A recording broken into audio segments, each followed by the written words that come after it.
একটা ছবি দিও, হ্যাঁ একটা ছবি দিও। যখন তুলবে গাইতে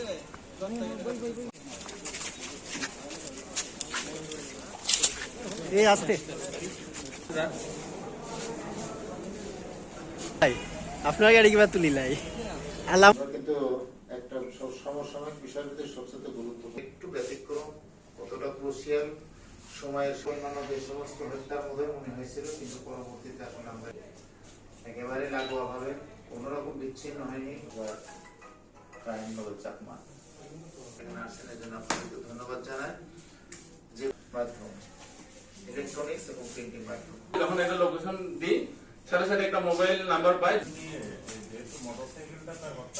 ততটুকুই তাকে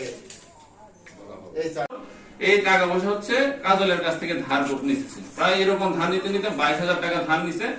ধার নেওয়ার এক পর্যায়ে এই টাকাগুলো সে আর ফেরত দেয় না, এবং এই কাজল তাকে মোবাইল বিক্রি করে পর্যন্ত টাকা ধার দিচ্ছে। তো এখন বিভিন্ন পর্যায়ে তার প্রতি ক্ষোভ ছিল, এবং এই হৃদয় হচ্ছে তাকে চাকরি দিবে করে একবার ঢাকায় নিয়েও গেছিল গত 29 তারিখে, কিন্তু সে চাকরিও দেয় নাই, ঘুরে ফিরে নিয়ে এসে আবার শ্রীমঙ্গলে চলে আসছে। তো এই ক্ষোভ থেকে মূলত তারা পরিকল্পনা করে, এবং পরিকল্পনাটা হচ্ছে এমন ভাবে করছে যে আমাদের কোনো ক্লু রাখে নাই, অর্থাৎ তারা কোনো মোবাইলও সঙ্গে করে নিয়ে আসে নাই, এবং তারা এখানে আসছে যে সেটা আমরা প্রমাণ করতে পারতেছি না।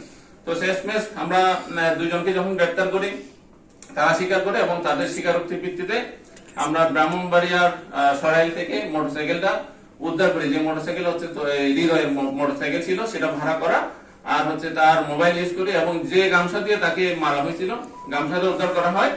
অর্থাৎ এই ঘটনার সাথে আমাদের যারা যারা জড়িত ছিল এই দুইজন সহ আমাদের আলামত উদ্ধার করা হয়।